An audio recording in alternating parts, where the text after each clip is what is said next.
Deixa ele começar a gravar. Pronto, agora está gravando. Nossa, ainda bem que você lembrou.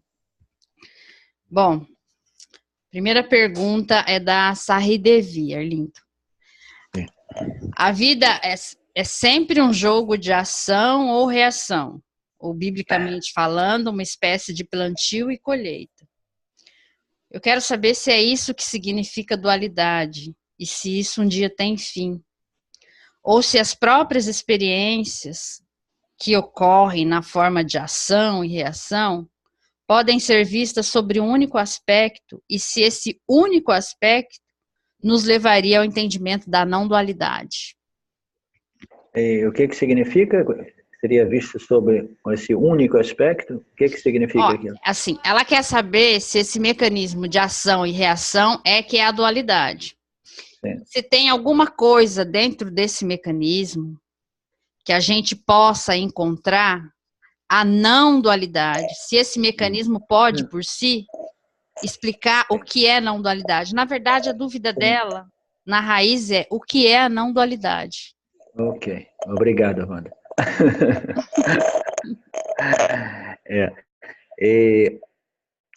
A dualidade fundamental, ou primordial que existe, é a dualidade sujeito-objeto, né? Existe... Essa criação é uma projeção de pluralidade, de diversidade de names criados pelo fenômeno chamado nomes e formas, né? Então, até mesmo o universo, muito embora ele seja um fenômeno único, o universo, vamos dizer, o nosso planeta, um planeta único, olhando de perto, a gente começa a ver aquilo que nos parece uma diversidade de nomes e formas. Então, a criação do universo é uma criação de pluralidade, diversidade criada por nomes e formas. Mas a dualidade fundamental que existe, né, do ponto de vista do Vedanta, ou do ponto de vista da libertação ou liberação, a dualidade fundamental é a dualidade entre o sujeito e o objeto. Então, essa dualidade subjetiva, cognitiva, sujeito e objeto, é uma dualidade relevante à experiência dos jivas humanas somente, entendeu? Porque somente os jivas humanos possuem a capacidade de escolha, ou livre-arbítrio, a capacidade a inteligência para discernir, discriminar, determinar, decidir, etc, etc. Então, nós temos esse corpo sutil com a capacidade de perceber o meio ambiente e perceber de modo inteligente ou consciente, e obter conhecimento através desses contatos com o nosso meio ambiente. Então, esse fenômeno ação-reação é mais estímulo, né? O estímulo do campo, o nosso parábada karma, as circunstâncias de vida, os objetos, eles são recebidos ou percebidos por nós, ou a mente, como nós lembramos, ela integra os sensos, as percepções sensoriais. Eu estava uma semana falando só em inglês. Então, a mente ela vai integrar todas essas percepções sensoriais numa única experiência, né? E a experiência é uma depois da outra, pá, pá, pá, pá, pá. E cada uma dessas experiências, elas nos convidam, né? Elas nos chamam, elas nos compelem a uma resposta. Não é simples viver nesse mundo, viver nessa criação de pluralidade, né? Sendo vítima dessa dualidade aparente. Essa dualidade aparente, os únicos pessoas vítimas, os únicos seres humanos, são os únicos jivas, né? Que sofrem essa problemática. Essa problemática é porque o nosso corpo sutil, ele produz essa autoconsciência aparente e o jiva se torna um sujeito, né, individual, sujeito pessoal. Então, você tem a situação de bilhões de jivas que assumem a posição de serem o sujeito em relação aos objetos em torno a ele, né, em seu meio ambiente. E essa é a dualidade primordial e fundamental. E essa é a causa do sofrimento. Essa dualidade ela ocorre somente aos vivos humanos. E ela é chamada ignorância somente em relação aos vivos humanos. O universo de pluralidade que produz essa dualidade sujeito-objeto, ela só é referida como ignorância em referência aos vivos humanos, porque o vivo humano possui essa capacidade consciente, inteligente, de interpretar o seu contato com o mundo, né? O estímulo vem, ele responde, e sempre que ele responde, volta o estímulo de novo, um outro estímulo, uma outra resposta do campo. Então, é um constante ciclo de resposta, estímulo e resposta, onde a gente vai aprendendo, ou a gente vai capturando, ou compreendendo, ou aprendendo algumas lições da vida, né? Infelizmente, tantas dessas noções que a gente obtém através dessa constante, né, interação, né, transação com os objetos, com o mundo, ela produz aquilo que a gente chama de uma mistura de conhecimento e ignorância, porque a maior parte daquilo que a gente compreende é uma compreensão não precisa, é uma compreensão danejada, danificada por causa do excesso de rajas e tamas na mente do jiva, né? Então, a nossa mente ela não tem a capacidade de ver as coisas como elas são, ela tem tantos biases, tem tantas coisas que a partir do qual nós interpretamos aquilo que ocorre, e essas vassanas, essas biases são ignorantes, entendeu? São baseadas em noções errôneas. E todas as noções errôneas, noções falsas, enganosas, com as quais a gente continua a interpretar os estímulos do campo e responder, todas essas noções confusas que nós possuímos são fundadas numa ignorância primordial, que é a ignorância em referência à natureza da realidade e à natureza do eu, do I, do self-ser, né, do I, do eu.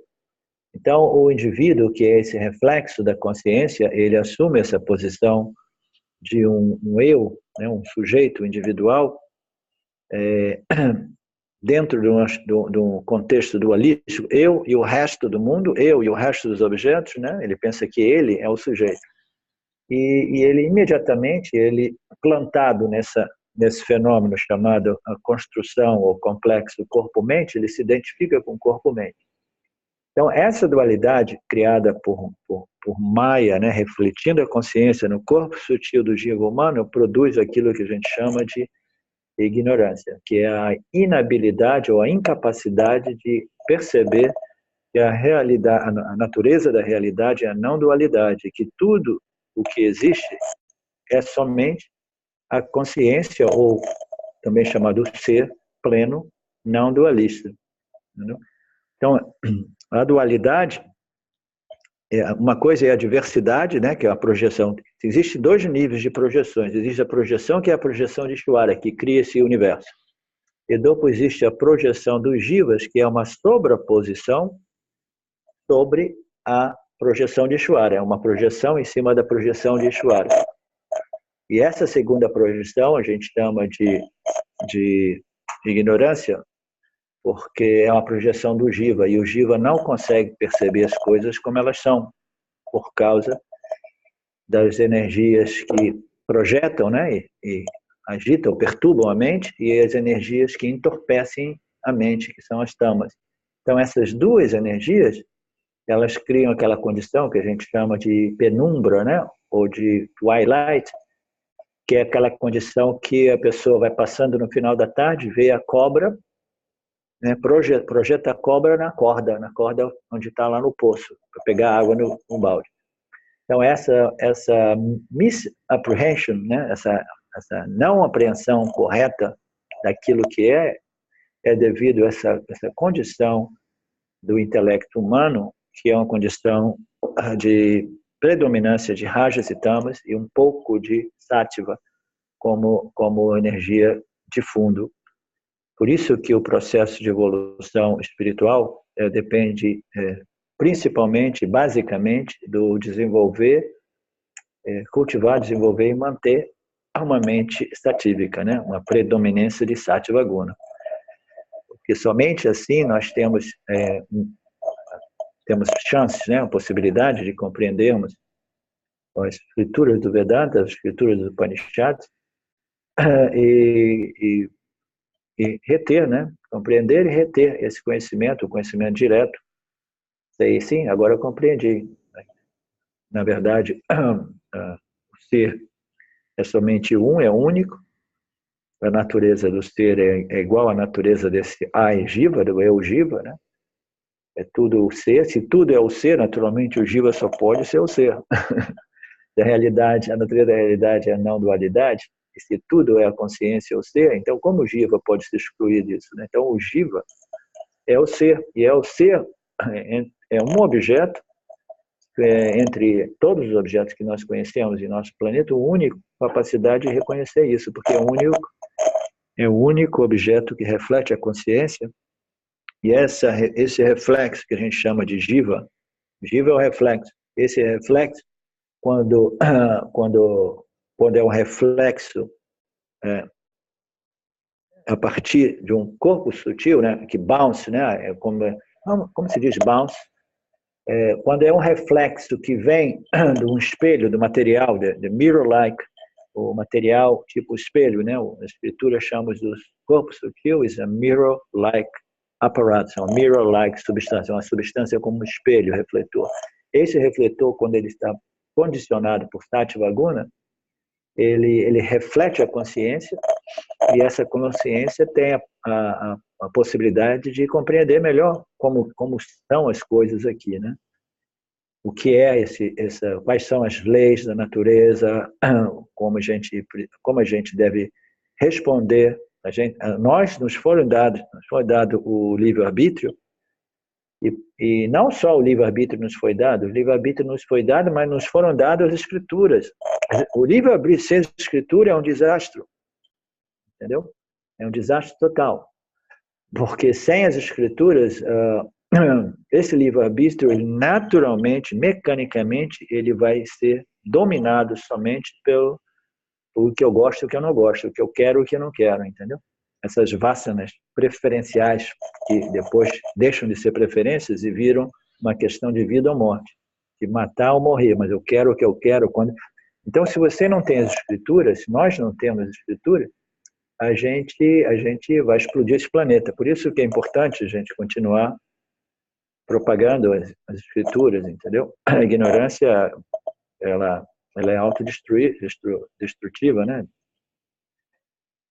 Então, esse livre-arbítrio, ele nos foi dado e, ao mesmo tempo, simultaneamente, as escrituras nos foram reveladas, de modo que a gente possa utilizar as escrituras como um manual de uso, né? Onde a gente pode seguir, ok, qual é o segredo da vida? É ser feliz e descobrir a sua real natureza, que é livre da dependência dos objetos. E como é que a gente faz isso? Karma Yoga, Dharma Yoga. Entendeu? Então a gente vai desenvolvendo uma mente satívica até que a gente compreende e retém esse conhecimento que é o mais sutil de todos os conhecimentos. Você conseguir ver a não dualidade dentro da dualidade, que é uma mente muito sutilizada, muito discriminante. Você conseguia ver esse elemento dentro dos termos dessa pergunta? Você vê esse elemento de não dualidade dentro da dualidade, dentro dessa constante ação-reação, ação-reação, estímulo e resposta? Você vê, é o que o Gita diz, né? Se você consegue ver o actionlessness in action, você consegue ver aquele aspecto que é livre de toda e qualquer ação dentro de todas as ações, entendeu? Então você é um Jnani, você é uma pessoa de conhecimento, você é uma pessoa livre, você conseguiu ver o elemento que é livre, que não age dentro de todas as ações produzidas em mídia. É possível, sim, é possível, requer uma purificação do corpo sutil, a mente precisa estar purificada através do Karma Yoga, e é esse o propósito do Vedanta. Por isso, esse é o propósito de todos nós, tentando espalhar as boas notícias, né? As boas notícias. Essas notícias não são novas, não é nenhuma novidade, por isso que eu não chamei de novidade, porque sempre existiram. Na verdade, existem períodos de tempo que as escrituras, devido a essa o materialismo desenfreado, né, a ignorância desenfreada, como nos dias de hoje, essas escrituras se perdem um pouco, né? Então, o objetivo de todos nós, dentro da nossa sampradaya, nossa tradição, é tentar reviver, reanimar, né, reacender, manter essa chama acesa, porque não é fácil. A ignorância nos dias de hoje está muito forte, muito predominante. Até mesmo as mentes mais satívicas, né, do nosso planeta, ainda assim elas estão sujeitas aos poderes econômicos, né, e governos extremamente adarmos que controlam as mentes mais satívicas nossas, né? Todo o trabalho de cerca científica quase sempre é utilizado para fins de interesses das corporations, não é para interesse da humanidade, não é interesse do crescimento social e espiritual dos indivíduos, né? Então é uma situação um pouco difícil. Eu acho que deu para responder, né, Bana? Sim, Arlindo, que você não ouve porque você está falando, mas tem uma interferência no seu áudio, fica um barulhinho aí. Será que não é do fone? Sim, então deixa eu passar para o... Você mandou isso no Facebook? O link, como sempre? Eu postei o link lá no nosso grupo do seminário. Você mandou no e-mail também? Sim, ok. Vou No abrir e-mail aqui. também. Então tá, só um minuto.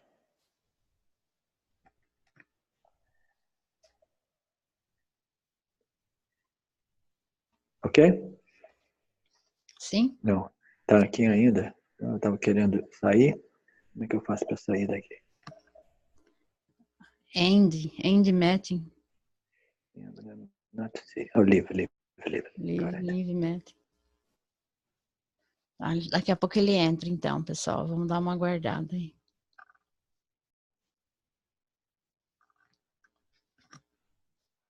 Fábio, quando você vai para São Paulo, você vai de carro?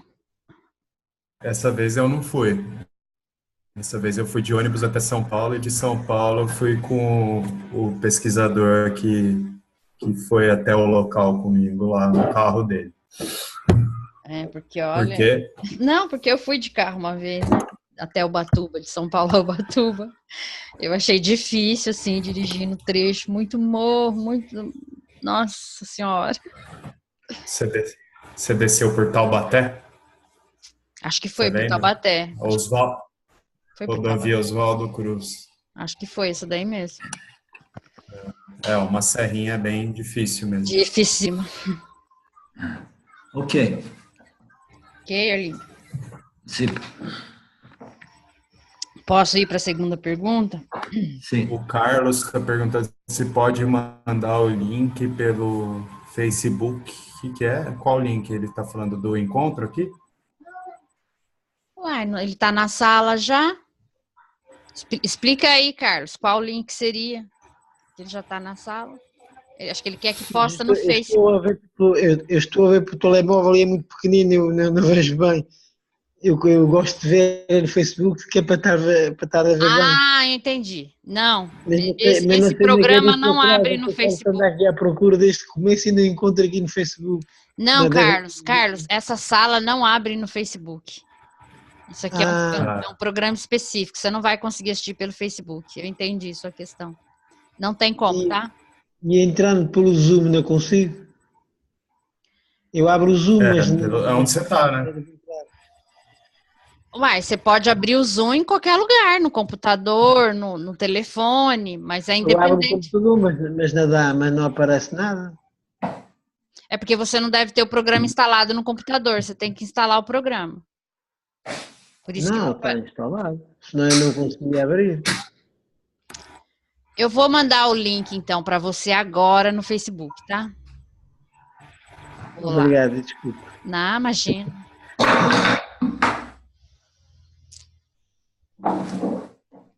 Enquanto isso, Arlindo, posso fazer a segunda pergunta? Ok. Ó, a segunda pergunta é do Paulo. Se a vida é um jogo de soma zero, como pontua o James, né? Como tão bem pontua o James, por que então temos que nos preocupar em evoluir espiritualmente através de karma yoga, praticando dharma e etc? Well, a vida é um jogo de soma zero, é uma das lições que o James, esse na verdade não é um ensinamento do Vedanta, é um ditado americano, entendeu? Existe na América, todo mundo fala isso. Então, como se diz, é um conhecimento, né? É um conhecimento vulgar, não, tem um modo social. Popular. Popular. É um conhecimento popular. Então, é tão popular que as pessoas falam lá, toda parte, então as pessoas, sem necessidade de conhecer, de entrar em contato com as escrituras, ou com o Karma Yoga, ou com o Dharma Yoga, eles já notaram, somente de observar, conectar os fatos, né, das minhas experiências e o que eu ganho com cada objeto, as pessoas já observam e compreendem os defeitos por trás de todos os objetos experientes. Então, eles dizem, eu compreendi. Então, tudo bem, então você é uma pessoa sábia. Mas eles nem precisaram de conhecer a escritura, porque é popular, né? Então, existem muitas dessas expressões que são verdades populares, né, que são sábias verdades. Agora, por que você quer seguir as escrituras de Dharma e Karma Yoga? Porque você não quer sofrer. As pessoas, elas não querem sofrer, mas aí elas sofrem, porque elas seguem somente os seus desejos e aversões. Elas são movidas por essas energias de desejos e aversões, ragas e dveshas.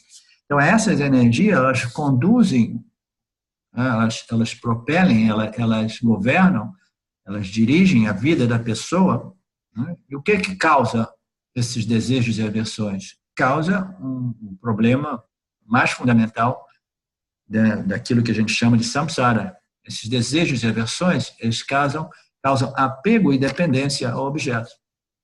Então, quando a gente está apegado e dependendo ao objeto, a gente sofre até mesmo quando a gente ainda tem o objeto. Eu consegui. Então tá. Ok.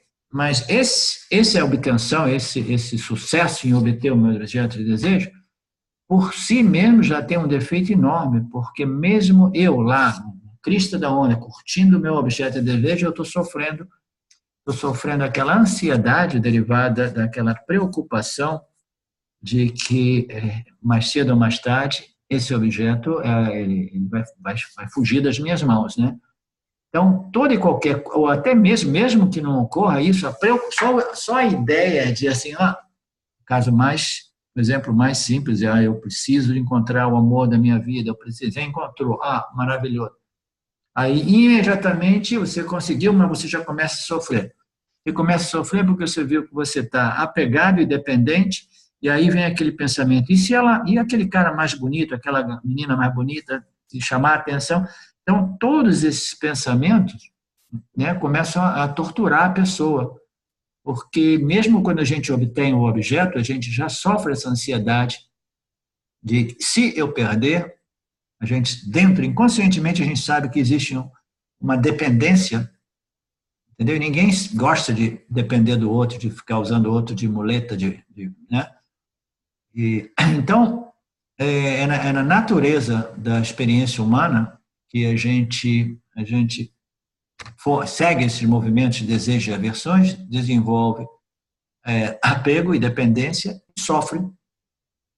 Todo mundo sofre no mundo e todo mundo sofre por causa dessa condição chamada samsara, que é apego, dependência, tristeza, dor e depois perda de discriminação e capacidade de discernimento, que acaba virando um caos, a pessoa tem a mente destruída no final das contas, a nível mais extensivo, né? Leva tempos, mas a maior parte dessas pessoas que depois têm a mente destruída, só tudo por causa da ignorância, né? Continua projetando os objetos de desejo e aversão, e eu fico correndo atrás, até que eu me destruo. Né? A condição mental, psicologicamente, ela não segura a onda, entendeu? Então, por que a gente quer seguir as escrituras do Dharma, do Karma Yoga, e meditar, fazer o nosso trabalho de discriminação e crescer espiritualmente. Por quê? Porque ninguém quer sofrer. Ninguém quer sofrer. Vedanta existe somente porque Ishvara ficou com dó dos seres humanos e falou assim, os caras estão lá, podiam estar curtindo, mas estão sofrendo. Deixa eu mandar as escrituras para eles, para ver se eles param de sofrer. Vedanta é contra sofrimento. Mas se a pessoa gosta de sofrimento, a pessoa tem que se manter o mais distante possível das escrituras. As escrituras vai representar um problema enorme para uma pessoa que adora o sofrimento. Né? Então, tudo depende dos nossos valores. Né? Se o nosso valor é viver uma vida livre, feliz, satisfeita, com base no amor, na cooperação, na amizade, na paz, no silêncio, entendeu? Na ação inteligente. Esse é o nosso objetivo de vida. Então, o crescimento espiritual proposto por Karma Yoga e a libertação proposta pelo Jnana Yoga é o único caminho que existe, fundamentalmente. Mas se nós não temos um valor por felicidade, segurança, paz, amor, etc., se o nosso objetivo não é esse, então Vedanta não serve nenhum propósito. Ou se a gente ainda pensa que a solução de nosso problema fundamental, que é o sofrimento humano, o drama humano, se a solução desse problema, se a gente ainda crê que a solução do nosso problema humano, do drama, é de ser resolvido ou encontrado através da obtenção ou prevenção, obtenção dos objetos que eu quero, que eu amo, que eu adoro, então significa que a pessoa ainda precisa passar um tempo em samsara, em mithya, correndo atrás de objetos, até desenvolver a compreensão que a vida realmente é um jogo de soma zero, compreensão de que não existe, inerentemente, não existe nenhum valor em nenhum objeto, e aí começa a ficar pronta para começar a abrir para os ensinamentos do Vedanta. Os ensinamentos do Vedanta são para raríssimos indivíduos e são aqueles poucos que desenvolveram esse nível de maturidade. O que é maturidade, fundamentalmente? É a certeza absoluta, total e absoluta, de que nada, nenhuma lugar, pessoa, situação de vida, posição social, nada vai me satisfazer. Porque todo e qualquer um desses objetos que eu possa obter, conseguir, realizar, eles possuem inerentemente um defeito absoluto, entendeu? Todos eles têm um defeito, e eu compreendi o defeito, eu compreendi que, fundamentalmente, não existe valor, segurança, amor, paz, tranquilidade em nenhum objeto. Eu compreendi que todos esses atributos, eles são inerentes à qualidade da mente. Então, você faz a chave aqui é purificar a minha mente, desenvolver uma mente satívica, porque uma mente satívica é uma mente luminosa, uma mente feliz, entendeu? É uma mente com capacidade de discernimento, de discriminação clara, etc. Então, é muito simples. Ninguém deve seguir esse caminho a menos que a pessoa tenha desenvolvido um valor por esse caminho. E a menos que a pessoa tenha compreendido que nenhum objeto de experiência no mundo, né, em mithya, em samsara, realmente vai resolver esse problema. Somente o conhecimento da real, fundamental essência do indivíduo. A identidade real do indivíduo é a única resolução desse problema humano. Mas antes desse conhecimento ser compreendido totalmente, aceito e retido, a mente precisa ser purificada. Portanto, se a gente tiver a oportunidade de trabalhar, a minha ideia é começar o Gita nos finais de semana também, porque o Gita a gente vai levar anos fazendo o Gita, entendeu? Porque a coisa mais importante, o Gita, o Bhagavad Gita é a escritura mais importante.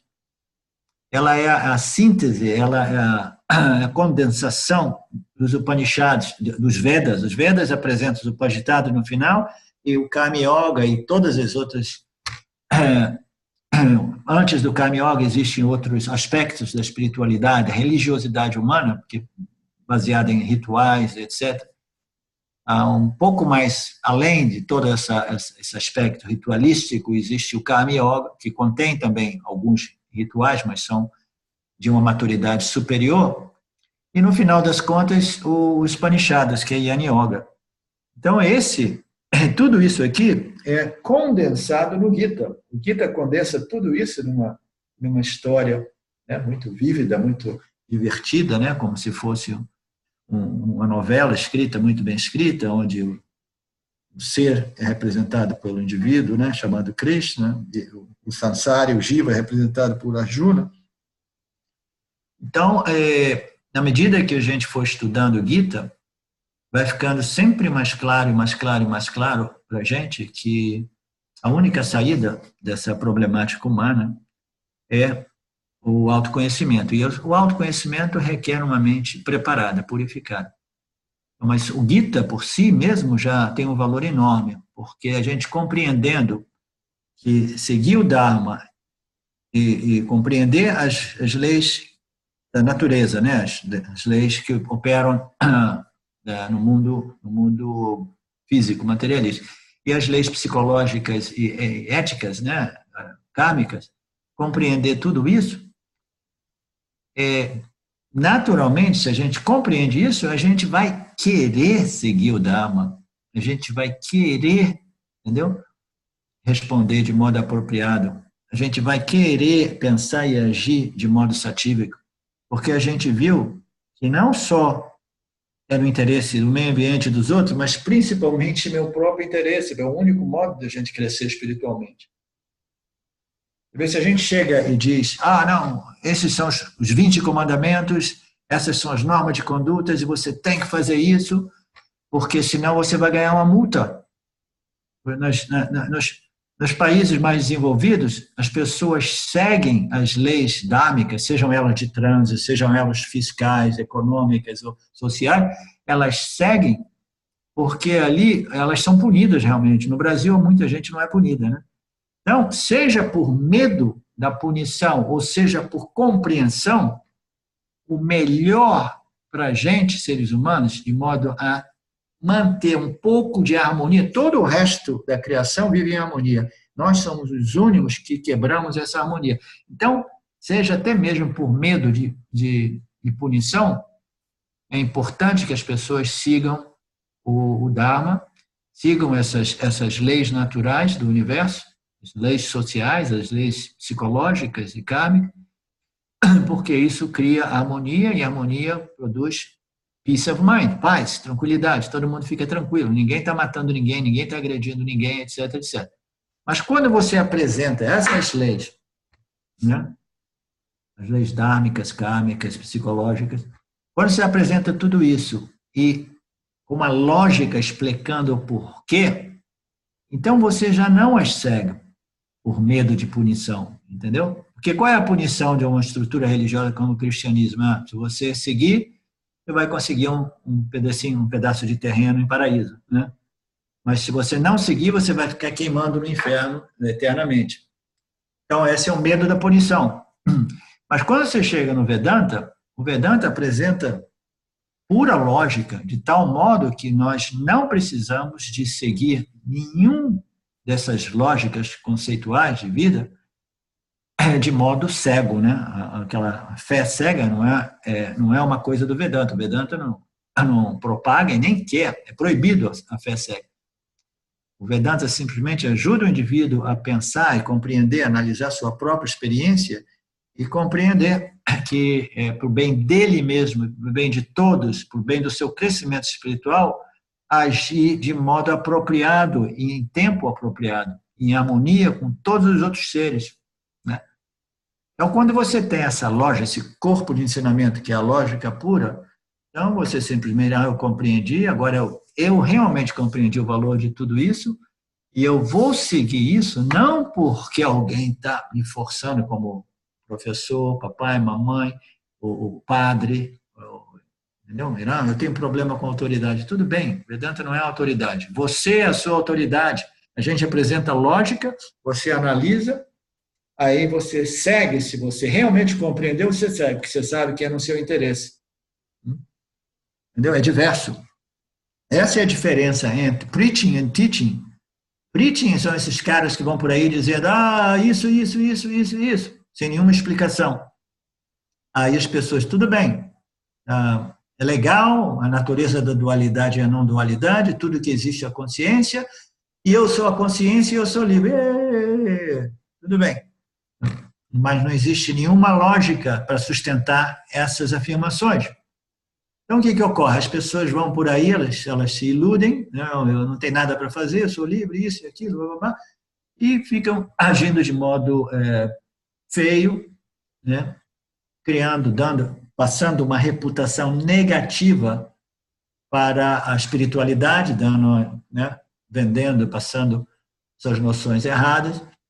E por quê? Porque essas afirmações, os preachings, né? Esses preachings, essas lectures, elas não são ensinamentos. Ensinamentos é uma coisa, ensinamento é que você pode até preaching no início, você diz, a natureza da realidade diz, pá. Essas são as manchetes. Aí agora a gente vai apresentar os ensinamentos que vão apoiar, suportar aquilo ali, de tal modo que o intelecto humano esteja absolutamente convencido. Então, você não precisa seguir o Karma Yoga, não precisa seguir o Dhamma Yoga, não precisa seguir a discriminação Satyamitya, você não faz nada como se fosse uma obrigação, você faz porque você não quer sofrer. Muito simples. Ô, Naga, eu estava aqui pensando que também existem níveis de entendimento desses ditados populares, né? Porque que nem aqui no Brasil a gente fala coisas do tipo, dessa vida a gente não leva nada mesmo. Sim. E muitas vezes a pessoa que está falando isso, ela leva uma vida de desassossego e de busca incessante por mais coisas até chegar ao fim da vida. Porque, depois eu não vou levar nada mesmo.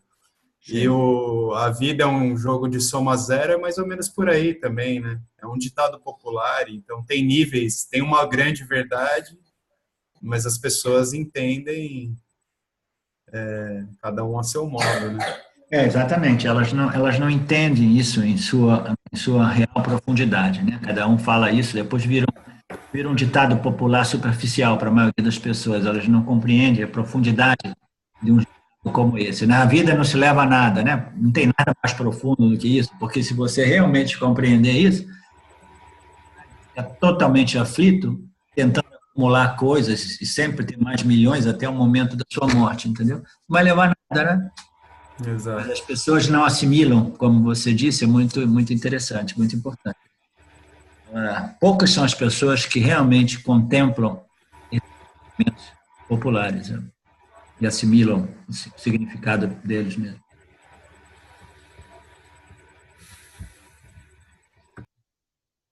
Tá, vamos para a próxima, então? Da Marta.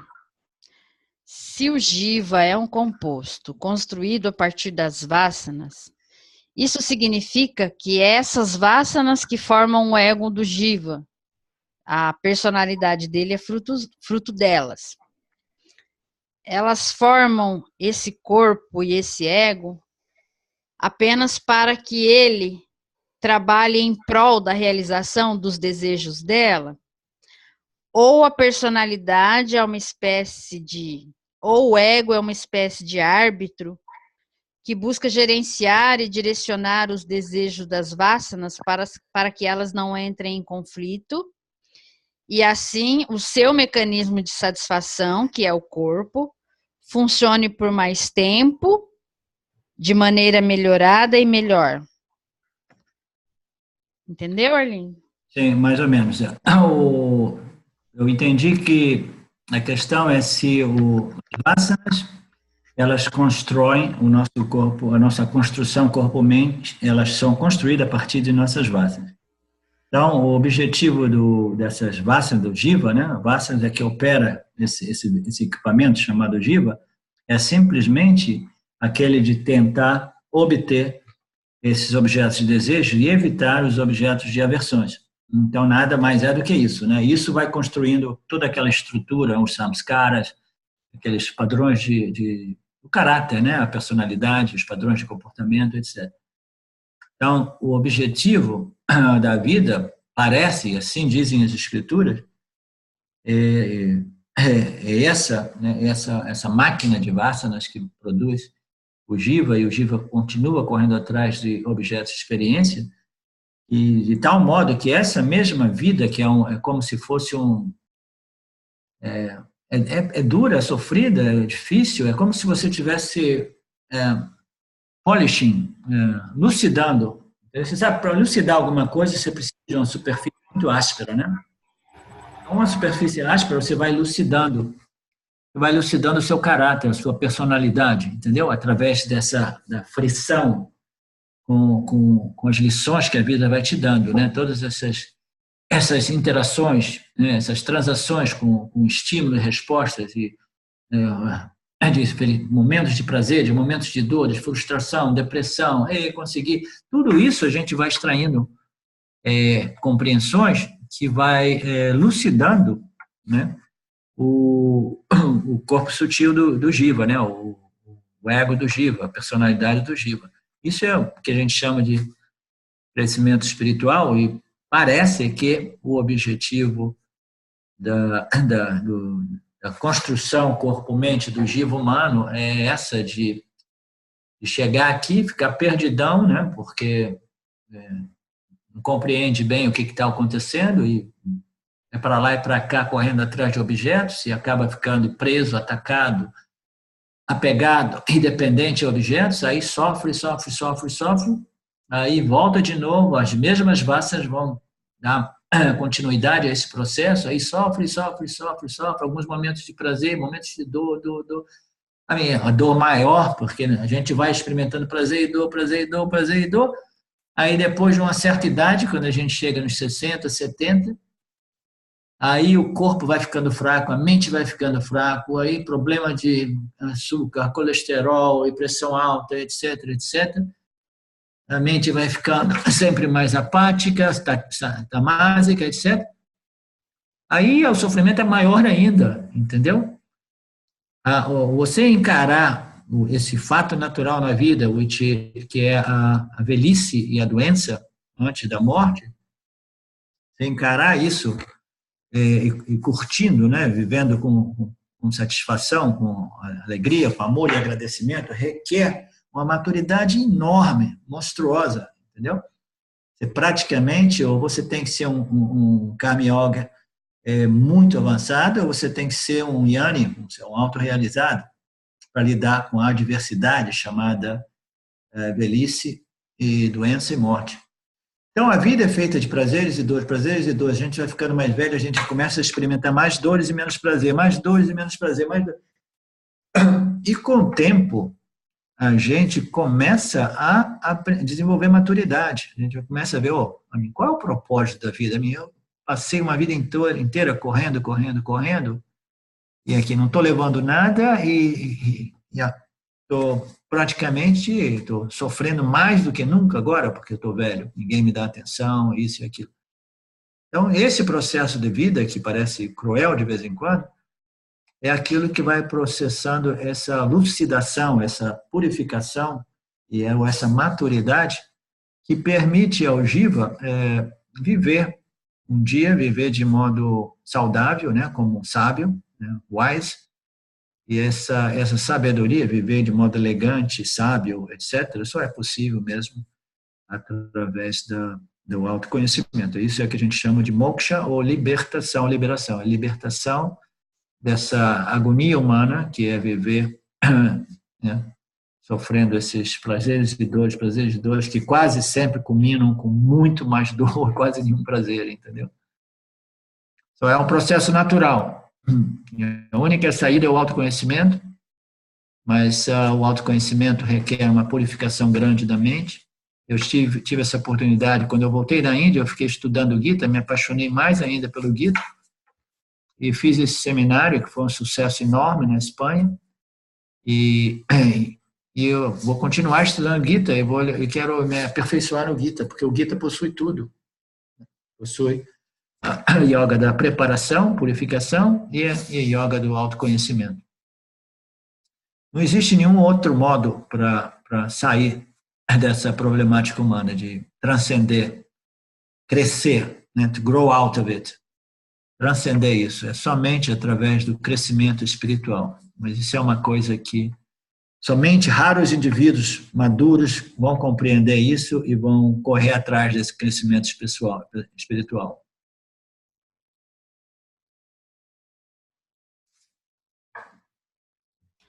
Tá, vamos para a próxima, então.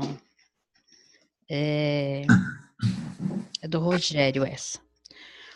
O que acontece com esse senso de eu na dissolução final de todas as vasanas do Jiva? Esse senso de existência, em verdade, é um reflexo da consciência que somos.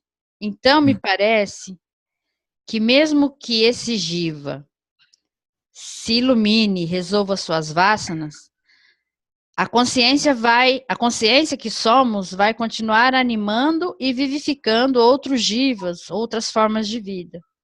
Ou seja, eu, a consciência, na medida em que continuarei iluminando novas formas, não poderei novamente vir a iluminar e vivificar um novo jiva e novamente me confundir como sendo ele? Sim, naturalmente. O jiva, quando ele realiza a sua real identidade ou natureza, ele se livra, ele remove a sua ignorância, mas remove só a sua, né? Os outros seres humanos, eles vão continuar sendo governados, guiados pela ignorância. E a consciência é sempre livre, mas ela é livre até mesmo através das formigas, através das pulgas, através da barata. A consciência é livre. Ela não é uma entidade experienciadora, ela não é um jiva. Isso simplesmente são reflexos dela dentro de Mitya, né? Dentro dessa miragem chamada Mitya. Então, dentro dessa miragem, alguns indivíduos se tocam.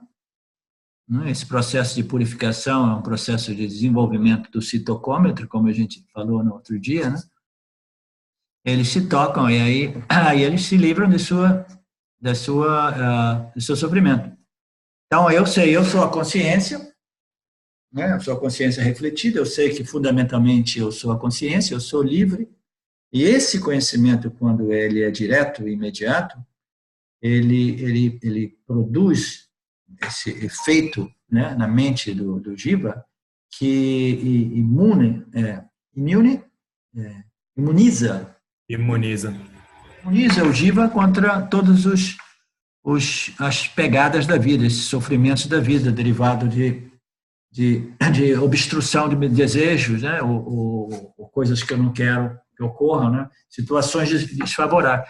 Então, ele fica imunizado por causa disso, o jiva, ele é o reflexo da consciência, ele fica imunizado porque ele sabe agora, de modo direto, absoluto, que ele é a consciência. Então, ele, como a consciência, ele é livre. E ele, como é jiva, ele é imune a sofrimento, porque ele sabe que a consciência é a única coisa e ele permanece vivo sempre. Mas a consciência não é uma entidade. Então, não significa que eu sou a consciência, mas aí depois eu volto de novo aqui como alma individual e vou ter que trabalhar de novo para a minha libertação, porque eu vou voltar consciente. Não, eu sou a consciência, eu sou um stream, né? Um canal de consciência, que a gente chama o percurso de uma alma. Então, eu sou uma alma individual e crio esses jivas um depois do outro, e como alma individual, eu me toco, realizo quem eu sou. Então, as escrituras dizem que isso é moksha, porque uma pessoa que, nessa vida, realiza quem ela é, ao ponto de não ter mais nenhuma apego e dependência a objetos, ela é livre do mundo, ainda assim vivendo no mundo.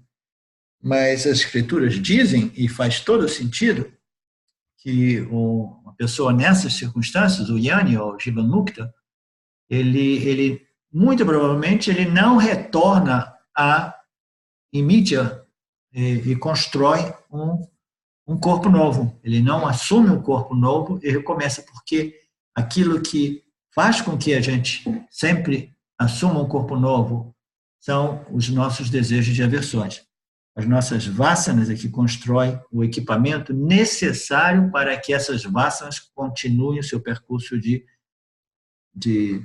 experiência, né? de crescimento ou de exploração de mídia, né? De transações em mídias.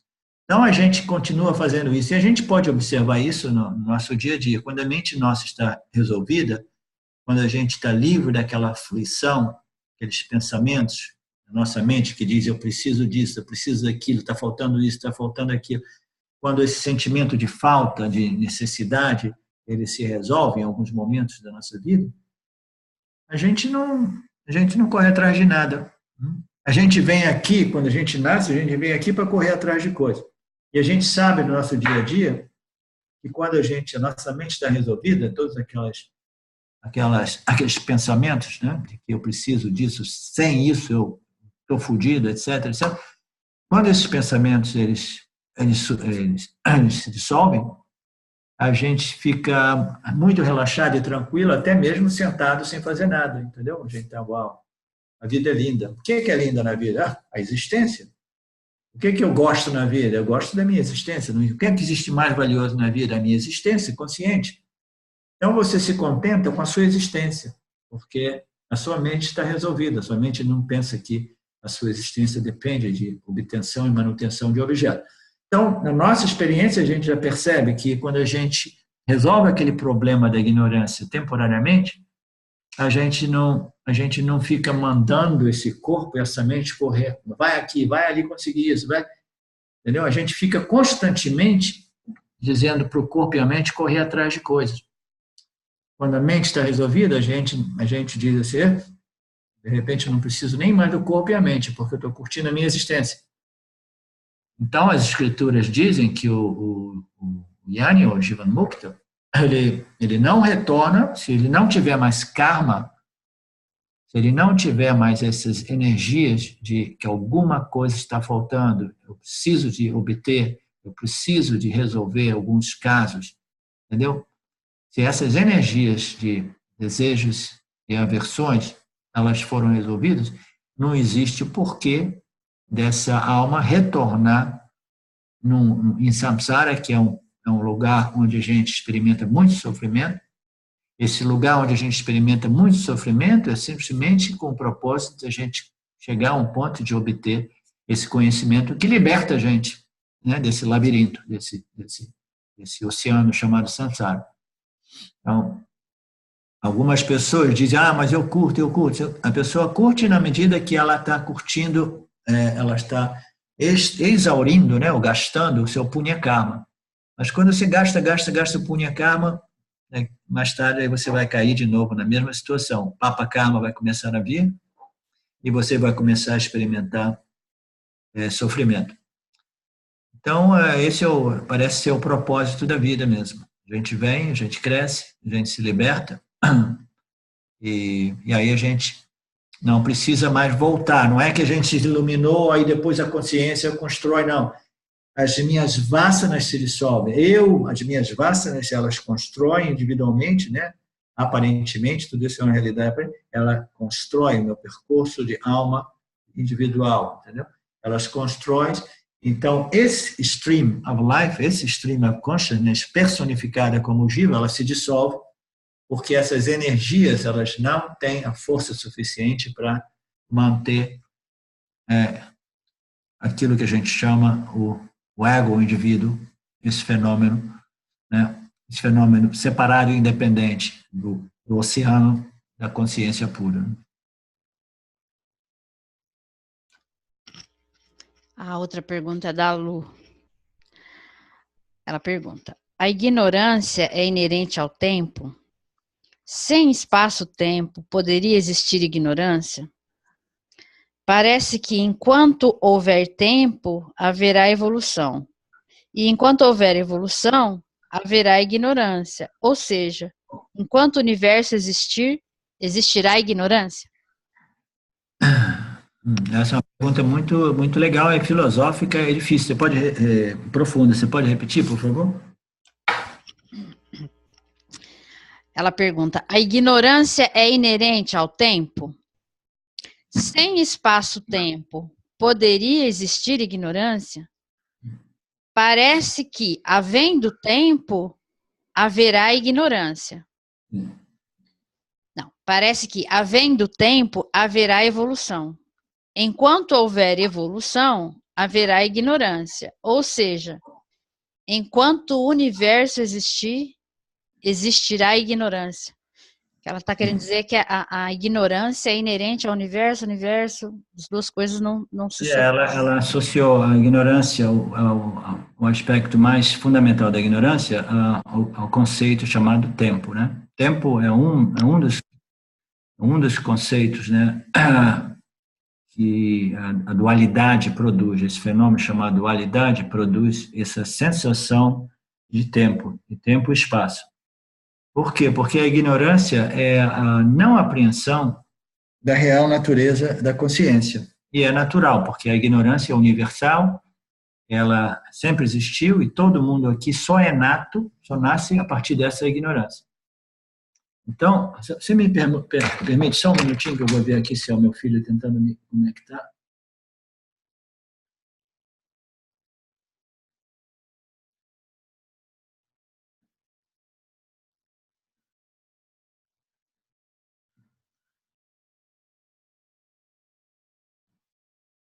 Não, ok.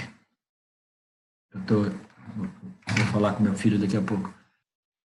Então,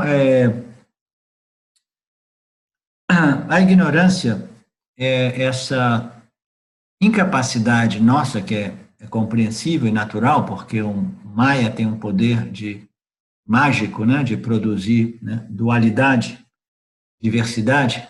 Então, no momento que a gente percebe esse mundo dualístico, como se os objetos fossem separados de nós, por que a gente separa os objetos da gente? Por que a gente percebe que o copo está fora de mim, tudo são objetos separados de mim mesmo, né? A gente percebe esses objetos como se estivessem fora da gente por causa dessa famosa ignorância primordial. A identificação nossa com a construção corpo-mente, principalmente do ponto de vista de espaço, com a construção chamada o corpo, né? A gente identifica o meu senso de existência como se ele estivesse plantado no corpo. Então, no momento que eu me defino como o corpo, imediatamente eu percebo os outros objetos como separados de mim. Mas se por acaso nós fôssemos educados já da criança, de que a nossa real identidade não é o corpo, não? A nossa real identidade é a mente, até mesmo só isso já resolveria o problema. Se a nossa identidade não é o corpo, mas se a nossa identidade realmente é o fenômeno chamado mente, tá? Então isso já resolveria um monte de problema derivado desse fenômeno chamado espaço-tempo. Porque no momento que a gente define eu sou o meu corpo, imediatamente eu vejo todos os outros corpos, todos os objetos como separados de mim. Se a gente aprendesse na escola que aquilo que eu sou, em minha essência mais fundamental do que o meu aspecto físico, é a minha mente. E que todos os objetos que eu percebo ocorrem somente dentro da minha mente, então isso já resolveria o problema de espaço, né? Espaço e o tempo é uma derivação desse mal-entendido. A identificação com o corpo físico, que cria a sensação de que os objetos estão afastados e distantes de mim, né? E depois essa distância entre eu e um objeto, e depois aquele outro objeto, isso imediatamente cria uma sensação de tempo, né? Duração do contato que eu tenho com o objeto, duração entre o contato de um objeto e o outro, e assim por diante, né? Então, a gente desenvolve essa sensação, esse sentido de que existe o tempo. O tempo é quando um objeto ocorre dentro de mim e esse objeto produz satisfação, porque é em harmonia com minhas vássanas. Então, ele permanece ali, aí eu vou curtindo, aí ele começa a diminuir, aí aparece um outro objeto na minha mente, um outro pensamento. Os pensamentos e objetos são a mesma coisa. Eles podem nascer da minha mente, ou eles podem ser estimulados do objeto que aparece fora. Mas o objeto fora existe dentro, e o objeto dentro existe fora, sempre. Então, todos esses objetos que ocorrem somente dentro de nossas mentes, se a gente soubesse disso, imediatamente a gente já não caía nesse truque de Maya de fazer parecer como se os objetos existissem fora de nós, e de que existe o fator tempo entre experiência, duração de experiência e distância entre objetos. Tudo isso é fundado nessa ignorância fundamental. Então, onde é que a gente vai? Lê de novo a pergunta para ver o que mais eu posso dizer em relação a ela.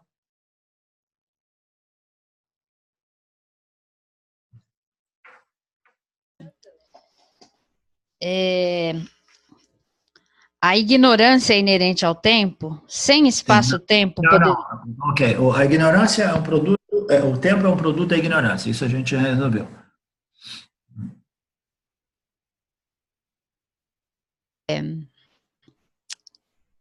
Everything é um produto da ignorância. A criação do universo, do ponto de vista do Jiva, é um produto da ignorância.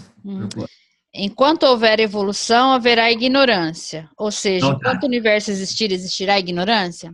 Não, então tá. Então, sim, o universo é o show que promove a ignorância, entendeu? Um show tão bem... A gente vai no cinema e a gente tem todas aquelas imagens being projetadas rapidamente, né, que é o fundo lá da tela do cinema, projeta tudo aquilo ali e aí cria uma sensação, uma experiência de movimento, ação, espaço-tempo e distância, etc. Então, tudo isso é criado através dessas projeções rápidas, entendeu? São fotografias pequenininhas.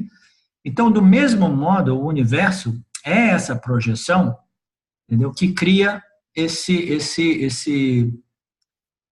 sonho, né? essa realidade aparente de diversidade de tempo, espaço, nomes e formas, e ações e respostas, etc., dramas e tudo mais. Então, quando a gente vê esses filmes no cinema, a gente sabe que é um filme, mas é fácil chorar quando a coisa fica dramática e a gente se identifica com alguém, entendeu?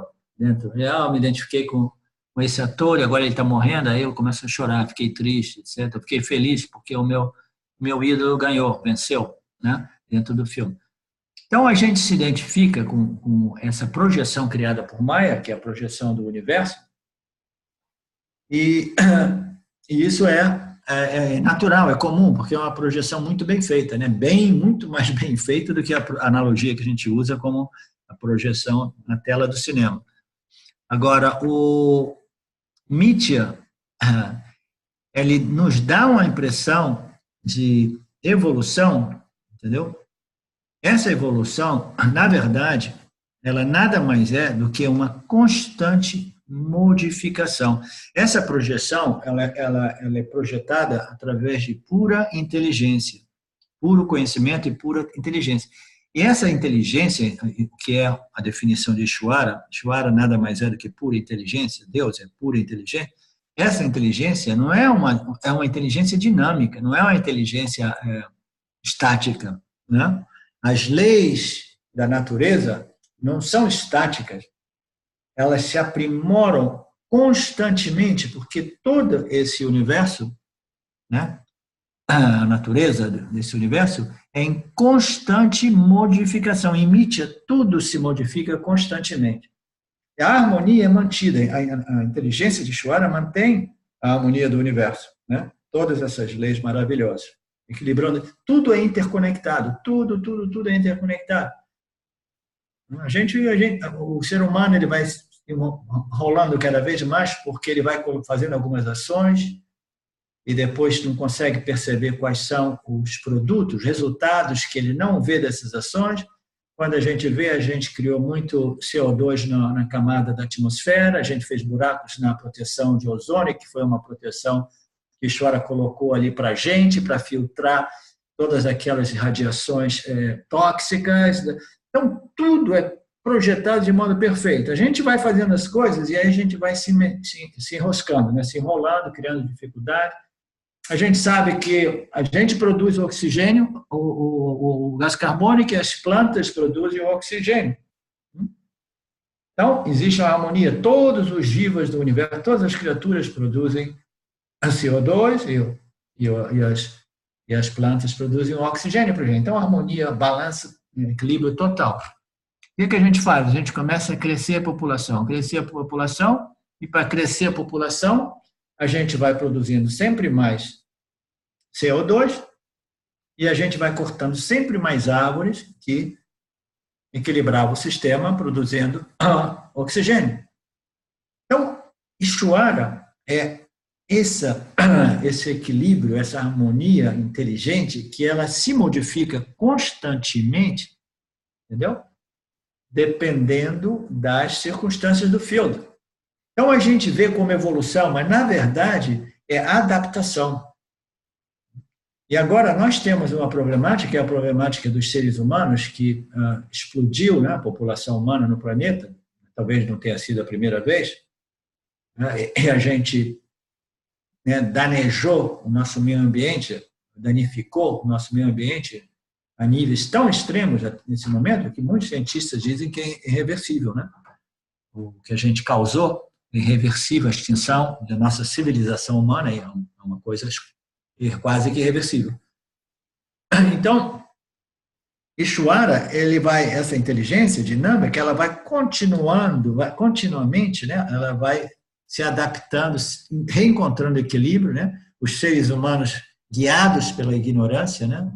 Muito rajas e tamas na mente dos indivíduos humanos, eles enlouquecem, eles querem o que eles querem, começam a destruir o seu próprio meio ambiente. Eu penso que mais cedo ou mais tarde, a Ishvara, essas leis naturais, ela vai saber qual a única saída, a única solução aqui, porque mandou Krishna, mandou isso, mandou aquilo, mandou ajuda, todo mundo tentando restabelecer o Dharma, entendeu? Influenciar essas pessoas a Dharma. Se não tiver jeito, entendeu? Ela vai restabelecer a harmonia em sua criação, eliminando os jivas humanos. Se não tem saída, não tem saída, entendeu?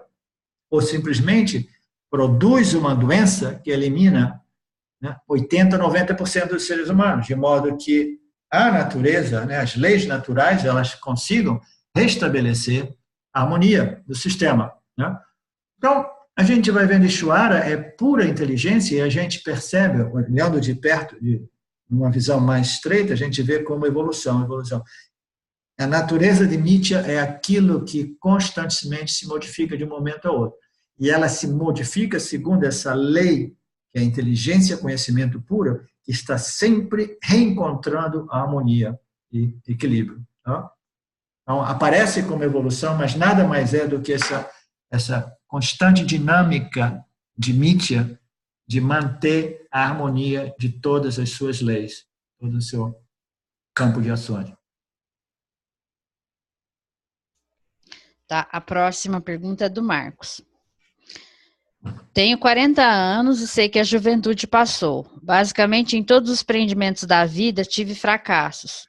Seja porque me faltava o conhecimento adequado, a habilidade eficaz ou os meios necessários. Ou seja, um cumprimento de um karma pessoal que não conheço ou compreendo. No geral, até mesmo houve algum sucesso, mas este foi parcial e insuficiente. Hoje, com a luz dos conhecimentos, é mais fácil aceitar todo este drama da vida. Porém, a questão é, como me manter estimulado e vencer tamas para executar ações e empreendimentos, além do mínimo para a sobrevivência? Sabendo que o campo dármico não vai me dar o que eu quero, a menos que o que eu queira esteja de acordo com os interesses do campo. E mesmo assim, né, estando de acordo com o campo, a consecução, a realização disso vai depender do campo e não do que eu quero. E sabendo ainda que a existência em Mítia é um jogo de soma zero e que no final vencer é impossível, como então se manter estimulado diante de tudo isso e realizar as ações necessárias? Sim.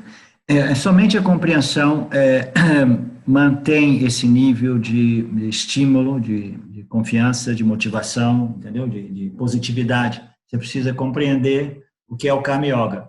Esse é um exemplo típico, né? O caso do Mark, de o quanto importante o Karma Yoga é. Então, o Karma Yoga é aquela ciência que explica para a gente que se nós agirmos segundo a harmonia do campo, segundo a harmonia de Ishvara, entendeu? Sempre levando em conta a necessidade do todo, o interesse do todo, um espírito de gratitude, porque a coisa mais valiosa já nos foi dada, que é a nossa vida, nossa existência consciente. A gente já tem a vida. Agora, a gente tem um pouco de ignorância que diz que, de modo para mim ser feliz, eu tenho que conseguir isso, conseguir aquilo. Tudo bem, a gente dá luz a esses pensamentos. Eles são fundamentalmente ignorantes, mas a gente não quer reprimir nada disso, entendeu? Vedanta diz que repressão é psicologia pobre, muito rudimentar.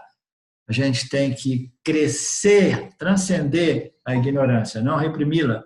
Então, se existem essas vozes que dizem eu preciso disso, preciso daquilo, então a gente precisa dar expressão a essas vozes, a menos que elas sejam vozes pequenininhas, e você tenha desenvolvido uma compreensão e uma mente tão contemplativa que você diz, não vou nem perder tempo com essas vozes, mas não parece o seu caso, Marco. Então, se você tem já uma experiência passada de fracasso em alguns projetos de vida, etc., muito provavelmente faria bem para o seu crescimento espiritual você, em vez de se sentir derrotado e se permanecer paralisado, porque você não quer se confrontar com mais nenhum risco de fracasso, você simplesmente você age como a Arjuna foi convidado a agir, entendeu? Você pega as suas armas e você age. Age como? Age como um Karma Yogi. Porque você sabe, o Karma Yogi, a felicidade dele não depende do resultado de suas ações. A felicidade que ele obtém, que ele curte, entendeu? Que ele nutre, é a felicidade derivada de um estado mental de uma pessoa que segue o Dharma. Quando você segue o Dharma, naturalmente, você vive em paz com você mesmo. Entendeu? Eu estou fazendo aquilo que é justo, estou fazendo dentro da melhor das minhas possibilidades, dos meus talentos, etc. Entendeu? Estou fazendo de modo justo, não estou quebrando, não estou mentindo, não estou roubando ninguém, não estou trapaceando. Eu sei que os resultados não dependem somente de mim, mas dependem muito de mim. A gente tem uma responsabilidade, nós temos que colocar nossas ações em harmonia com os nossos desejos têm que estar em harmonia com o Dharma, senão a gente não vai curtir a felicidade independentemente do resultado. A gente curte essa felicidade quando a gente segue o Dharma, respondendo apropriadamente em uma tempística justa, quando ela é em harmonia com o campo, quando ela é uma contribuição para o campo, uma cooperação, entendeu? Então, com esse espírito, que só é possível através de uma compreensão possível da ciência chamada Karma Yoga, com esse espírito, a nossa felicidade ela é um produto não dos resultados, mas do processo de viver a vida. Entendeu? Eu tenho essa energia para construir esse business, esse negócio, quero ceder, eu quero casar, seja qual for. Então, eu vou usar a minha natureza extrovertida ao meu favor e através do desenvolvimento dessa energia, eu vou processando purificação e cultivando Punya Karma, porque a minha mente vai ficar sempre em paz e tranquilo, porque eu estou fazendo sempre o melhor, porque a minha felicidade não depende dos resultados, mas depende da qualidade a qual eu coloco as minhas ações no campo no campo de ações. A gente coloca como uma atitude do Karma Yoga, que é aquele que realmente compreendeu o que é Ishvara, o que é Deus. Eu passei a maior parte do tempo lá na Espanha falando do que é Deus. Incrível. coisa mais importante é as pessoas compreenderem o que é Deus, né? Porque elas têm dificuldade de conceptualizar Deus e pensam que não, é uma coisa estranha, Deus não existe, Deus não é lá em cima, não é aqui, não é ali. Deus é essa inteligência dentro de cada célula, de cada átomo do nosso corpo e todos os outros corpos. Deus é isso, a gente tem que ser grato por Deus a cada momento, porque Ele está fazendo tudo isso para a gente. Entendeu? Através de Maia, Ele projeta tudo isso, Ele nos dá os 5 órgãos sensoriais, a mente, e a gente pode andar por aí vivendo nessa experiência de prazeres e dores, aí a gente tem o mérito de encontrar as escrituras, e todo o tempo Ele está fazendo a digestão do meu almoço, fazendo a purificação do meu sangue, reciclando todas as células do meu corpo. Então, a gente compreender o que é Deus, a gente não pode mais simplesmente, naturalmente, a gente vive nesse constante estado de gratidão e amor e satisfação pela oportunidade de estar aqui vivendo tudo isso, e Yeshua está dando isso, propiciando tudo a gente, sabendo que os resultados dos meus projetos dependem do campo dármico, dependem das minhas ações, mas os resultados dependem também de infinito número de outros fatores, os quais eu não tenho nenhum controle. Existem os fatores, quando a gente vai fazer um empreendimento, na Índia existem diversos tipos de cultura, eles sempre invocam Deus, Ishvara, dizendo assim, me ajudem. E quase sempre eles dizem Shanti em 3 vezes, eles dizem Shanti em 3 vezes, pedindo força a esse ser, né, consciente, esse inteligente, conhecimento puro, que a gente chama inteligência Ishvara, né, pura. A gente invoca esse ser dizendo assim, me dê força para superar os meus próprios obstáculos interiores, as minhas limitações pessoais interiores. Então, me dê força para minha mente fique clara, de modo que eu possa ter a energia física, energia mental, emocional, psicológica, e depois me dê uma ajuda removendo os obstáculos que estão além das minhas capacidades, além do meu controle, mas ainda assim eu sei que existem, né? O presidente ou o ministro pode dizer uma coisa que já muda tudo. O Trump ataca a Síria ou a Rússia e de repente vem a guerra, aí os meus projetos vão, todos eles, entendeu? A vida de todos vem afetada. Então, existem todos esses outros fatores, eu sei que existem, mas estão além do meu controle. E depois existe uma infinidade de outros fatores que eu não tenho nenhum controle e eu nem sei quais são. Porque o conhecimento do Jiva é mínimo, o conhecimento de Ishvara é a totalidade. Aquilo que a gente chama de conhecimento científico, por exemplo, é quase nada. Todas essas leis naturais do universo, da manifestação, elas existem, sempre existiram. E do mesmo modo, todas essas escrituras do Vedas sempre existiram, mas a gente precisa simplesmente de remover um pouquinho da ignorância para começar a perceber que existem algumas leis precisas e inteligentes, feitas de conhecimento puro, que estão operando e mantendo toda essa harmonia no sistema. Então, esses conhecimentos humanos são mínimo. O conhecimento de Ishvara é tudo, porque todo o universo é feito de conhecimento e inteligência pura. Então, a gente pede para me ajude, venha a favorecer, né, os fatores do campo que eu nem tenho ideia do que sejam, que eles possam contribuir, se harmonizarem, se alinharem, ou de modo que eu possa obter o sucesso no meu projeto. Então, a gente faz o que a gente pode, a gente compreendeu o que é Deus, a gente sabe que os resultados estão além da gente, a gente não se paralisa com medo de falha, porque a gente sabe que o sucesso e a falha não depende do Jiva somente, depende de tantas outras coisas. Se o Jiva sofreu tantas falhas, é porque ele precisava sofrer algumas falhas. De repente, o ego precisava ser um pouco lucidado, sofrendo um pouco de falhas nesse momento da vida, entendeu?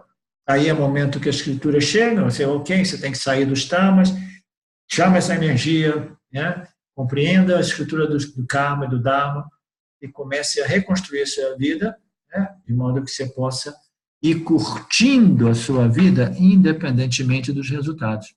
Você depender dos resultados para ser feliz, Marco, é uma cilada horrível. Horrível, horrível, horrível. E quase todo mundo cai nessa cilada, entendeu? Porque a gente não tem realmente controle, a gente pode influenciar um pouco.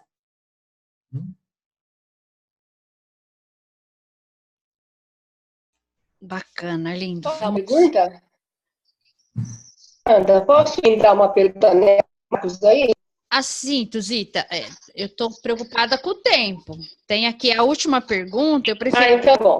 a última pergunta, depois o Arlindo vê se dá tempo de responder. Tuzita, pode falar, Tuzita. Então tá. Tá. Que baseado no período do eu sei que existe uma sutileza, né? E você tem que os objetos não vão trazer felicidade e você fugir dos objetos, né? Às vezes, a gente opta por fugir achando que compreendeu. Existe essa sutileza. Como ter essa compreensão de que não é fuga, e realmente é compreensão? Sim. Essa é uma pergunta muito importante, porque a gente vê isso e muito complementatória em relação à pergunta do Marco. Porque é muito comum a gente ver no mundo espiritual pessoas que renunciaram o mundo do trabalho, né, como donos de família, negócio, e viraram espirituais, mas viraram como fuga, entendeu? O objetivo não é fugir ou reprimir, mas é o crescer e transcender, entendeu? Aquelas limitações pessoais, né? Então, a gente identifica esses movimentos porque quando a gente transcende realmente, a gente renuncia o mundo dos negócios e os valores da vida, etc., a gente experiencia peace of mind, a gente experiencia a mente tranquila, satisfeita, porque você está seguindo a sua natureza, entendeu? É o seu dharma naquele momento, você transcender o mundo do corre-corre atrás dos objetos, né? Agora, a gente não pode renunciar à ação somente e escapar do mundo, e ir para um ashram, ir para uma floresta, uma caverna, né? Pensando que a gente, escapando da ação, a gente encontra a libertação, porque a libertação e a ação, elas não contradizem, elas não impedem uma outra, elas não são, entendeu? Contraditórias. Né? Então, a gente não pode fugir da ação pensando que a libertação é um produto direto da paralisação da ação, porque a ação é simplesmente uma expressão física, rudimentar, daquilo que existe na mente. Os objetos, eles permanecem na mente do indivíduo que ainda os desejam. Os medos permanecem ainda na mente dos indivíduos que ainda os temem. Então, a gente não pode simplesmente abandonar o aspecto superficial desses objetos que estão, né, firmes e arraigados na mente do indivíduo. É um fracasso total. E a pessoa que tenta de fugir do mundo, carregando essas energias dentro dela, imediatamente ela se sente fracassada, ela se sente conflito, etc. Ela sente que não é correto, entendeu? Ela sente que não é correto. A gente sabe qual é o momento da gente engajar o mundo e qual é o momento da gente começar a abandonar o mundo, entendeu? É um momento, é uma questão que só a maturidade é um produto do conhecimento, do karma e dharma, a gente vai desenvolvendo essa capacidade de ver, não, essa história acabou para mim, fechou, né? A gente diz em português, não, fechou para mim, isso aí fechou. Eu não tenho mais interesse, eu não tenho mais um valor por isso. Eu tenho valor por isso, e tenho um valor por self-knowledge, por autoconhecimento. Então, fechou para mim.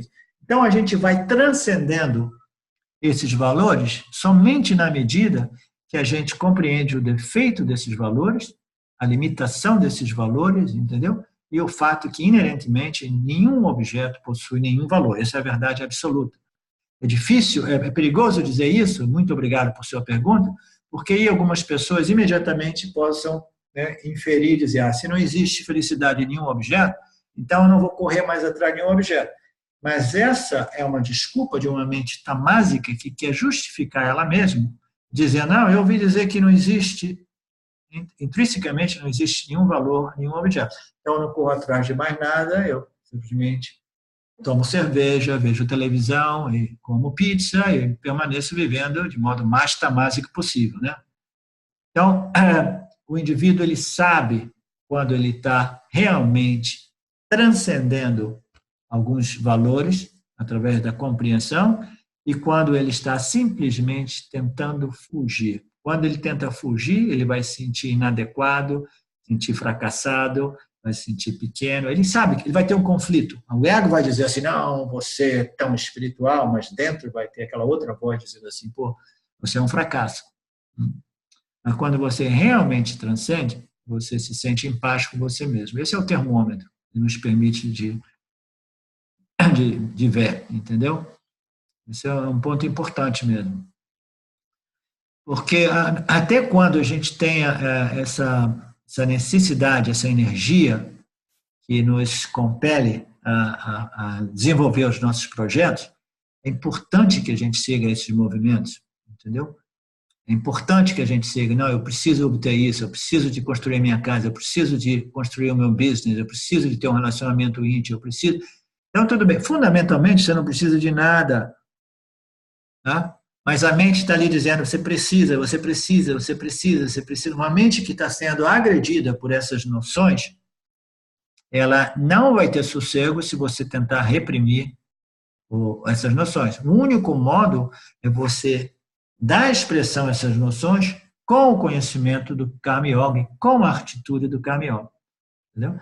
As suas ações vão ser muito mais eficazes porque elas estão livres de toda aquela aflição e ansiedade em referência aos resultados das suas ações, e a sua vida vai ser sempre mais uma expressão de paz, tranquilidade, que vai melhorar a qualidade das suas ações, porque cada ação você está fazendo aquilo como com uma atitude de gratidão, de contribuição, e etc. Né? A atitude do Karma Yoga. Né? Você tem aquela atitude, essa atitude, ela é derivada. Karma Yoga é feita de ação apropriada em tempo justo e uma atitude. Essa atitude, ela vai crescendo na medida que você compreende o que é Deus, o que é Ishvara, entendeu? E o que é essa relação entre Jiva e Ishvara, o relacionamento entre Jiva e Ishvara. Quanto mais a gente vai compreendendo ele, mais a gente vai desenvolvendo essa reverência, esse respeito e essa gratidão por essa inteligência que nos proporciona tudo. Então, a gente vai agindo, né, com reverência, com gratidão e dedicando as nossas ações ao campo. O que é uma ação sattvika, uma ação dharmica, uma ação do Karma Yoga? É uma ação que, acima de tudo, é uma contribuição para o campo. Você faz isso porque você quer contribuir. Você não está fazendo uma ação porque você quer só para você. Existem 3 tipos de ações. Existe a ação tamásica, que é o mais horrível possível. A minha ação é motivada por um desejo egóico, de que é para mim, eu. E você está disposto a fazer coisas horríveis, fazer mal a muitas pessoas por causa desse desejo monstruoso, devorante, absolutamente adármico. Então, são as ações mais horríveis. A pessoa tamásica, ela tende a ter uma mente criminal ou adármica porque ela tem preguiça de desenvolver de skills, as habilidades, como se diz skills, Marco? De desenvolver habilidades. As habilidades profissionais necessárias para ir lá e ter sucesso. Então, ela quer enganar, quer roubar, quer manipular, quer fazer tudo isso. Então, essa ação adármica é a pior que existe. O indivíduo pode pensar, mas não importa, eu estou com 5 milhões de reais no banco. Ou, não, tá vendo? O cara se deu bem, se deu bem. No Brasil a gente fala assim, se deu bem, está com 5 milhões no banco. Se deu bem, não, se deu mal. Entendeu? Dentro daquele cara, ele cometendo, ele agindo de modo tamásico, de novo, ele se destruiu espiritualmente. Existem ações que promovem crescimento, existem ações que promovem estagnação e tem ações que promovem a regressão espiritual. Você vai ficando sempre mais para baixo e você vai experimentar sempre mais hell, inferno, papa karma. Entendeu? Qual é o papa karma? Eu tenho 5 milhões, mas a minha mente está destruída, eu não tenho paz, é uma aflição constante, culpa, ressentimento, medo de ser pego, vão me levar para a cadeia. Você vê o Lula, toda essa gente aí? Eles sofrem o tempo todo, entendeu? Então você paga na hora. Você pode estar coberto de ouro, mas você está se destruindo o seu processo espiritual, você está destruindo o meio ambiente, destruindo outros seres. Então você vai pagar com um papa muito grande. Você já está pagando e vai pagar depois. Entendeu? Então, a ação tamásica é a pior de todas. A ação rajásica, ela não é tão ruim, ela não promove o crescimento espiritual, mas pelo menos não cria muito papakarma. É uma ação que é simplesmente eu quero para mim, mas eu vou jogar seguindo as regras do jogo. Entendeu? Não vou roubar, não vou trapacear, não vou enganar, não vou matar, etc, etc. Vou jogar segundo as regras, mas o meu interesse é só eu, e no máximo minha esposa e meus filhos e basta. Né? Então, essa é uma ação rajásica. Ela não produz crescimento espiritual, mas ela não te puxa para baixo. Então, o que é uma ação dharmica ou sattvika? É uma ação que você é motivado mais a dar, a contribuir do que a ver. Entendeu? Então, você tem os seus objetivos, você tem um interesse também, mas o seu interesse, a sua motivação principal é contribuir para Ishvara, é contribuir para o campo de Ishvara, entendeu? Então, você é um contribuidor, você tem os seus objetivos, mas é secundário, você segue as regras. Então, essa é a atitude do caminhão que produz crescimento espiritual e purificação e preparação da mente ao máximo, entendeu? Então, é importante a gente não fugir para as cavernas. O Arjuna estava tentando fugir do campo de batalha, fugir para as cavernas e queria voltar para a floresta. Ele tinha passado 13 anos lá, queria voltar para lá, porque no último momento ele se tocou do problema dele, chamado samsara, apego. Ele observou, ele notou na pele o apego dele com Bhishma, Drodha e todos os outros parentes dele. Então, quando ele viu aquilo, ele era chamado a agir apropriadamente no tempo justo, fazendo o dever dele, seguindo o dharma dele, mas o dever dele naquele momento era um dever extremamente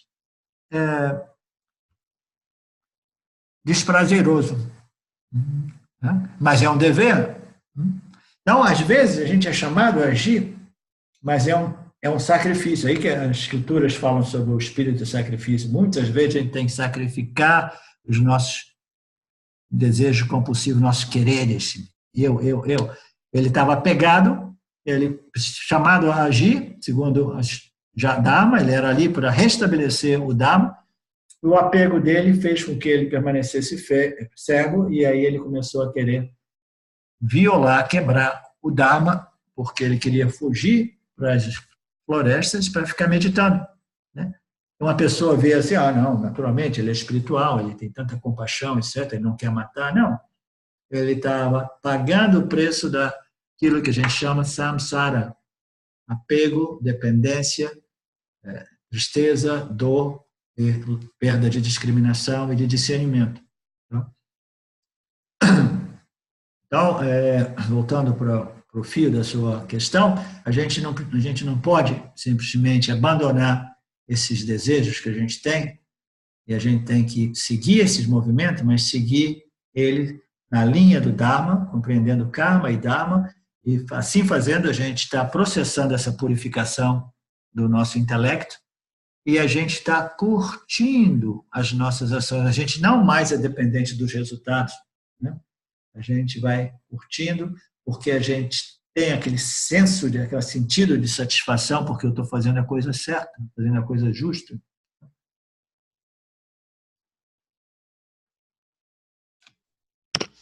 Agora a última pergunta. A última pergunta é do José. No livro do James, no capítulo Yogi Caído, ele explica que Vedanta não se preocupa em matar o ego, pois o vê como mais um objeto. A minha pergunta é: qual a mola propulsora das vassanas? O ego não faz parte disso? As vassanas não foram criadas por ele? Quando você é autorrealizado, a realização não destrói as vassanas. No entanto, se você é um autorrealizado com vassanas, como você pode ter certeza que é realizado? Quando a última vassana é dissolvida, isso se dá pelo resultado da investigação contínua? E com a morte das vassanas, o ego também morre? São várias perguntas numa só. Então, ótimo. Então, foi ótimo que essa pergunta. Essa pergunta é importante porque teve uma pergunta antes que tinha tocado nessa questão e eu esqueci de responder, que é você ter que processar e dissolver todas as vassanas. Esse é um mal-entendido muito comum no mundo espiritual. As pessoas pensam, principalmente no mundo da yoga, né? No mundo do Nirvikalpa Samadhi, eles pensam que no mundo do budismo, eles pensam que todas as vassanas precisam ser dissolvidas. O ego precisa ser dissolvido e destruído, a mente precisa ser dissolvida e destruída, né? Mas não é assim. A mente, o ego, as vassanas são aquele material semente que produz, né, os pensamentos e os desejos na mente consciente do indivíduo. Então, tudo isso é parte daquilo que a gente chama dinâmica do nosso corpo sutil, né? Então, o corpo sutil do indivíduo, ele não precisa ser danificado, destruído, removido, as vassanas não precisam ser dissolvidas completamente. O que a gente precisa é simplesmente, moderadamente, inteligentemente, regular e neutralizar aquelas vassanas que são rajásicas e tamásicas, e desenvolver vassanas que são satívicas. As vassanas que são rajásicas e tamásicas, elas são vassanas fundadas na auto-ignorância do ser. Todos nós havemos essas vassanas. A raiz delas, a fundação dela é: eu sou a construção corpo-mente, eu preciso disso, disso, daquilo, eu preciso de defender, às vezes a melhor defesa é o ataque, etc, etc. Então, essas vassanas, elas precisam ser neutralizadas ou dissolvidas na medida que a gente expõe a nossa mente consciente aos ensinamentos, às escrituras sobre o autoconhecimento, porque o autoconhecimento é o único remédio para neutralizar ou cancelar a autoignorância. Então, a gente, na medida que a gente vai estudando, contemplando e assimilando as escrituras, a gente vai desenvolvendo vassanas que são baseadas no autoconhecimento, vassanas inteligentes, vassanas satívicas, vassanas de compreensão e de conhecimento da real natureza do ser e da realidade. Então, essas vassanas, elas vão começar a produzir pensamentos diferentes, qualitativamente, desejos qualitativamente diferentes. Então, essas 1000 vassanas, elas vão produzir uma mente contemplativa, uma mente purificada. Então, o objetivo não é esvaziar o subconsciente de todas as vassanas, porque se nós não tivermos nenhuma vassanas, a gente vai ter que ficar num estado de Nirvikalpa Samadhi todo o tempo. Nirvikalpa Samadhi é quando todas as vassanas são neutralizadas. Então, mas eles não conseguem destruir todas as vassanas, porque basta que eles saiam daquele estado mental e as vassanas aparecem de novo. Então, eles querem voltar para aquele estado de Nirvikalpa Samadhi, porque ali eles pensam que minhas vassanas foram dissolvidas. Então, o objetivo proposto pelas escrituras de Shwara não é de você simplesmente destruir ou esvaziar todo o conteúdo do seu subconsciente, as suas vasanas, as suas tendências. Ninguém consegue viver nesse mundo sem tendências, ninguém consegue viver sem vasanas. Mas a gente precisa de uma qualidade de vasanas que promova a contemplação, vasanas que promova a purificação. A mente do indivíduo, quando ela está condicionada por vasanas que são satívicas, elas produzem essa qualidade contemplativa de reflexão, contemplação, meditação, e essa é a mente que consegue assimilar os conhecimentos da verdade e reter. Então, qual é o objetivo nosso? O objetivo é converter rajásicas e tamásicas vasanas em satívicas vasanas. Esse é tudo isso. Isso é o processo que a gente chama de purificação do corpo sutil, do intelecto do indivíduo.